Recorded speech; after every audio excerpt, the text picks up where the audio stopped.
Module 3 will discuss the rigid pavement design process for new construction and reconstruction projects.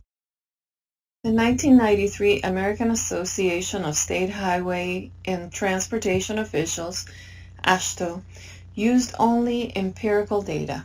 The manual is provided in the top right of the slide. The NCHRP Mechanistic-Empirical Pavement Design Guides, MEPDG, that is shown on the bottom right of the slide, provides the mechanistic and empirical methodologies. The ME principles account for traffic, climate, materials, and proposed pavement structure.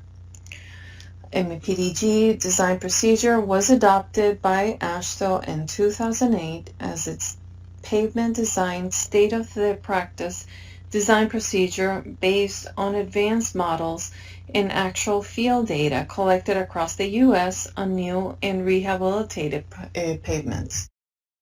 We already introduced you to the FDOT Rigid Pavement Design Manual. We now have to introduce you to the Mechanistic-Empirical Pavement Design Guide, MEPDG. The Mechanistic-Empirical design approach introduces a secondary key factor into the design process, which is the mechanistic approach. The design methodology is still based on observed pavement performance, but the other part of the method comes from the application of engineering mechanics. This manual can be purchased from the AASHTO store and is a great resource to have. However, you do not need to purchase that to do a rigid pavement design in Florida. The Rigid Pavement Design Manual has all the information you will need. FDOT adopted using MEPDG as a basis of rigid JPCP design since 2009. The latest edition of the Rigid Pavement Design Manual is based on this 2015 edition of the AASHTO MEPDG as shown on the slide. The mechanistic empirical design and analysis process calculates pavement response such as strain, stress, and deflections and uses those responses to compute an incremental damage over time. The process then empirically relates to the cumulative damage to observed distresses. The AASHTOWare Pavement ME design software performs those calculations and predicts this smoothness, faulting, and slab transverse cracking performance indicators for JPCP pavements. Here's a list of Pavement ME design tools that AASHTOWare provides to assist the pavement engineer, and also the website link. The design period in Florida for new rigid construction and total reconstruction is 20 years. For concrete pavement rehabilitation, CPR, it does not increase the overall slab thickness. A rehabilitation design period for calculation purposes is not applicable. This information is reflected in the Rigid Pavement Design Manual Table 3.1. In order to design a new rigid pavement, several tasks need to be performed. Let's go ahead and start with collecting all relevant project data, which would include a history of successful construction and performance with concrete pavements. The base type, which would be either asphalt or special select soil option per Standard Plans Index 120-001. Remember that the Special Select Soils option requires coordination and agreement of the district materials engineer and the district construction engineer. It depends on the availability, constructability, and cost effectiveness of this option. We also need traffic data ESALDs. The information can be obtained from the planning office. The next task would be to evaluate concrete material properties, which are generally constant for design purposes and include concrete compressive strength, concrete modulus of elasticity, concrete coefficient of thermal expansion. It is also important for the pavement engineer to work closely with the roadway design engineer and the drainage engineer to determine and evaluate the cut and fill typical sections and evaluate the type of subdrainage detail systems to be provided. The design of the pavement details is just as important as the details or the design of the pavement thickness. The details need to be included in the plans. Pavement details could include embankment, drainage details, joint details, and shoulder details. Concrete slab design thickness is based on the 2015 AASHTO ME design and is applicable to all new construction and reconstruction projects in Florida when the pavement design engineer must determine the concrete pavement depth. In some instances, it will also apply to lane widening as it will be covered in Module 7. The following slides will show step-by-step guidance to determine the required thickness for the concrete pavement. Design Step 1. Based on the project location, determine the applicable Florida climate region from Rigid Pavement Design Manual Figure 1 to use for your design. As we covered under Module 1, this data comes from NASA's Mira Climate Data System. Design Step 2. Determine the accumulated 18-kip equivalent single axle load ESALD obtained from the District Planning Office. Always make sure the data includes the rigid pavement equivalency factors for rigid pavement for the type of facility, and take a look at the form shown here on the left side. The form on the right side will have the accumulated ESALD data for the design period you are designing for. Always verify on that you're using the rigid pavement data, since usually you will be provided both flexible and rigid pavement data. Subtract the design year accumulated ESALD minus the opening year accumulated design ESALD, and that is how you calculate the ESALD data that you will need to use for your design period. One of the products of the AASHTO road test conducted near Ottawa, Illinois from 1958 to 1960 was a method for relating the relative damage caused by differential axial loading. This evolved into a procedure that permitted the calculations of the accumulated damage caused by mixed vehicle loadings over pavement design. The 4-tire single axle carrying 18 pounds or 18 kip equivalent single axle load or ESALD was accepted as a basis for these calculations.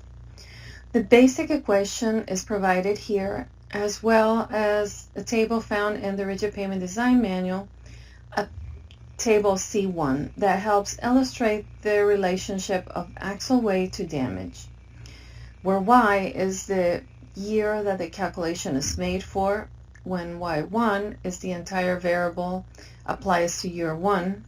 Most of the variables are constant except AADT, which may change from year to year. Others may change when changes in the system occur. Such changes include parallel roads, shopping centers, truck terminals, etc. X is the design year. AADT is the average annual daily traffic. T24 is the percent of heavy trucks during a 24-hour period. Trucks with 6 tires or more are considered in those calculations. Directional distribution factor, DF, use 1 if one-way traffic is counted or 0.5 for two-way traffic. Lane factor, LF, and E18 equivalency factor, and we will go over those in the next slide to show you the tables where you get that information from. Lane factor converts directional trucks to the design lane trucks. Lane factors can be adjusted to account for unique features known to the designer, such as roadways with designated truck lanes. Lane factor can be determined from Rigid Pavement Design Manual, Table C.2, shown here. E18 equivalency factor, which is the damage caused by one average heavy truck measured in 18 kip ESALD. These factors will be periodically updated based on weight and motion data. E18 values can be determined from the table shown in the Rigid Pavement Design Manual, Table C.3, or the latest planning guidance. A procedure for calculating a more precise estimate on the department's projects can be obtained from the Office of Planning Project Forecasting Procedure, topic number 525-030-120. Calculations on the department's projects must be signed and certified by the Department Planning section. Design Step 3 is to select the reliability from the Rigid Pavement Design Manual, Table 3.2. The recommended values range from 80 to 95% for new or total reconstruction of limited access facilities in urban arterials, and 80 to 90% for rural arterials and collectors. The information for facility type can be found on the website for the straight line diagram, ESALD, provided in this slide. Once you select the district and the county, it will provide you a list of different roads sections that you can select from. Once you select the roadway, click on the Launch PDF and it will provide you the SLD for your project. The functional class or facility type can be found on the bottom left part of the PDF. For asphalt overlays of concrete pavement, see the Flexible Pavement Design Manual for recommended reliability and other guidance. For Design Step 4, using the design values obtained from Steps 1 through 3, and using an asphalt base option, follow the Rigid Pavement Design Manual, Table 3.3, to obtain the required slab thickness needed for your project.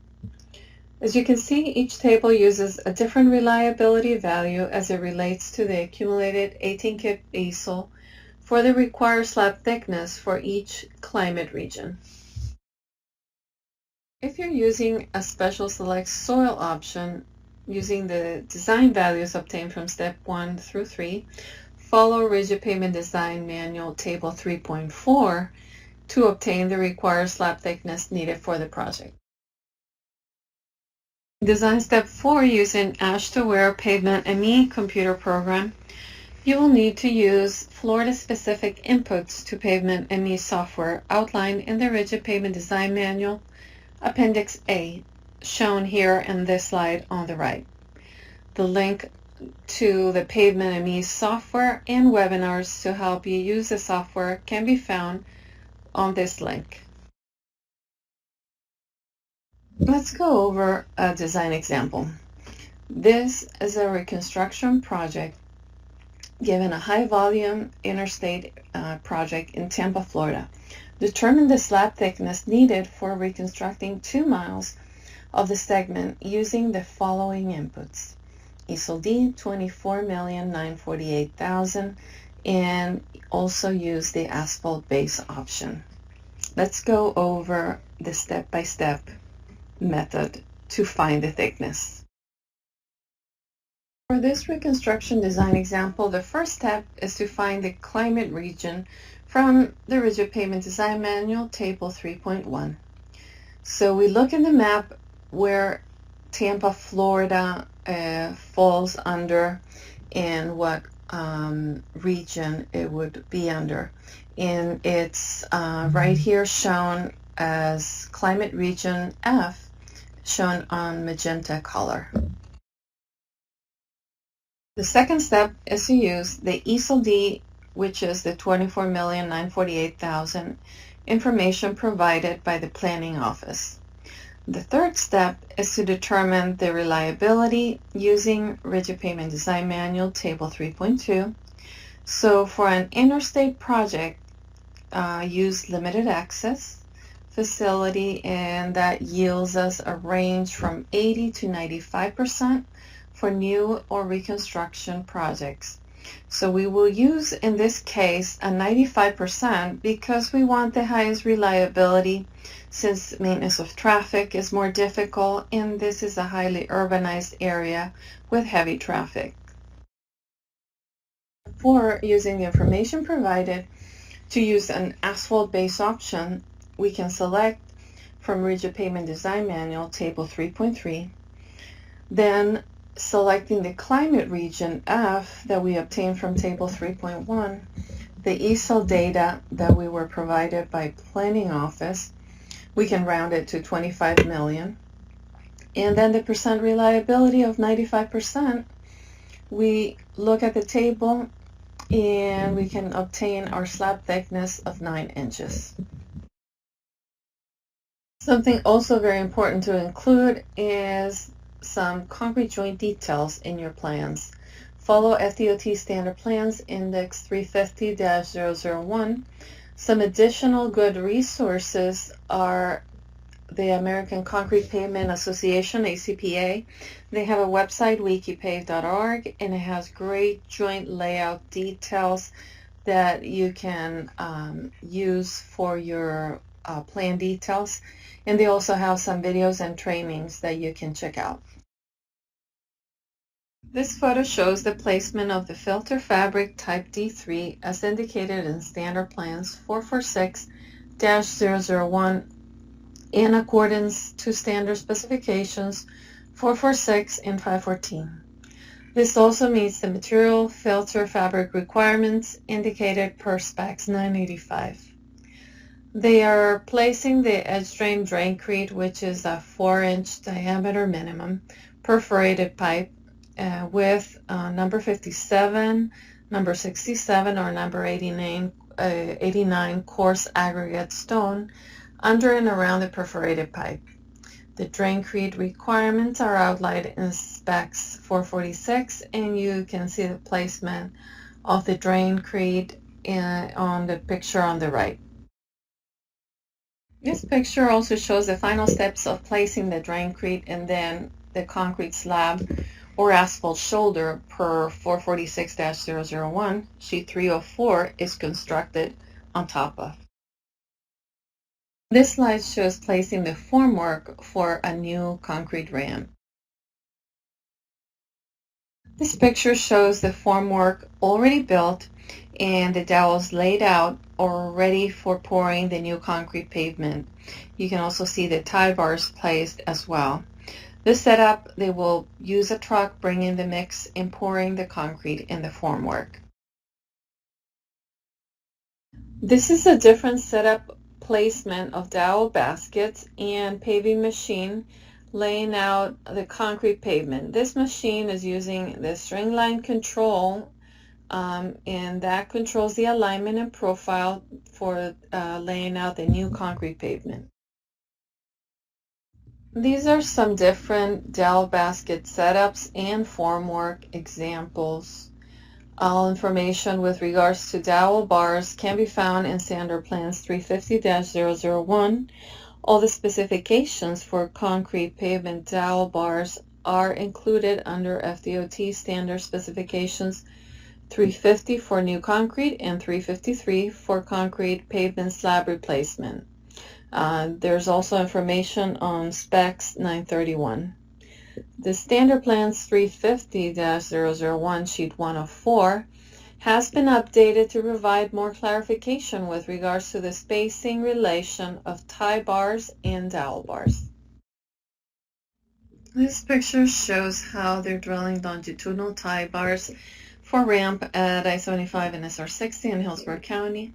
It is important to provide details in the plans for all joint layouts. Standard plans 350-001 and standard specs 350 for new concrete and 353 for concrete slab replacement show guidance with regards to this. We also cover joint details in Module 5. Once the dowel baskets and tie bars are in place, then the paving operation begins. As they are pouring new concrete in the slab form, they're also vibrating the concrete. Standard specs 346 discusses the mix requirements, the quality control, any tolerances, mixing and delivery of the concrete, weather restrictions, how to sample the concrete, and the final acceptance of the test and when it can be open to traffic.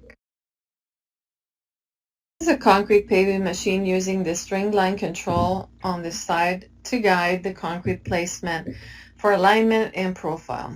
The string lines control both the steering for a paving machine and the elevation of the pavement. The horizontal one shown here senses the elevation, and the vertical one riding on the inside of the line steers the paver. Automated Machine Guidance AMG Concrete Paving Operation replaces the string line guidance method. The use of a tripod with GPS signal helps guide the paving operation for alignment and profile. As they're pouring the concrete in the form, they're vibrating the concrete to avoid honeycomb and voids. They're also using a rolling tube Screed to smooth the surface and produce a dense and homogeneous pavement, requiring minimal hand finish as it is required per FDOT standard specifications 350. These are a few additional pictures showing the smoothing of concrete surface with a rolling Screed. This photo shows applying the curing compound using an equipment that is self-propelled and capable of uniform applying a membrane of the curing compound per standard specs 350. The concrete curing compound is essential for the hydration of the cement. In concrete pavement, this helps maintain the required moisture content to prevent the concrete from losing moisture too rapidly and causing premature cracking. It is also important to protect the unhardened concrete from the effects of inclement weather, such as rain, cold weather, temperatures below 40 degrees, and hot weather, temperatures above 100 degrees. Refer to Standard Specs 350-6 for guidance. Saw cutting the joints need to be done in 2 steps, making that initial cut at 1/8 of an inch wide and by a depth of at least 1/3 of the pavement thickness as soon as possible, but no longer than the 12 hours after placing the concrete. Make a second cut to provide the joint dimension indicated in the plans just prior to the final grinding and sealing of the joint as described in Standard Specs 350-13.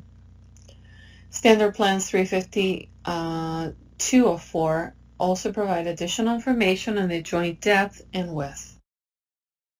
Grinding needs to be done on the entire concrete pavement mainline on new concrete. Grinding follows Standard Specs 352. This is done after the curing period. The grinding process is done to provide a smooth, uniform surface in appearance. The equipment used is a machine designed to grind the Portland cement concrete pavement with a diamond blade that is cooled with water. So usually you see the 2 vehicles side by side, one that's providing the water and then the diamond grinder. A potential benefit of diamond grinding may be reduced road noise depending on the grinding technique used, enhanced surface texture, and skid resistance is another benefit of diamond grinding. Also, improved cornering friction, providing directional stability by the tire tread pavement groove interlock. These are some details and pictures on how to install the Becker rod bond breaker. On the top left, details shows the concrete to concrete joint details for new and rehabilitation projects. Please refer to Index 350-001, Sheet 204 for details on the concrete to asphalt shoulder joints. The table on the right shows the concrete joints. This table provides actual information for the sealant, the backer rod diameter, and the minimum joint width and depth. Joints need to be cleaned according to Standard Specs 350-13.5 before installing the backer rod sealant. The final steps are to clean and seal joints and cracks. Keep the pavement closed to traffic until the concrete has cured for at least 14 calendar days after placement of the concrete, or the test cylinders have reached a compressive strength of at least 2200 psi. This concludes Module 3, Rigid Pavement Design Process for New Construction and Reconstruction Projects. You're now ready to proceed to Module 4.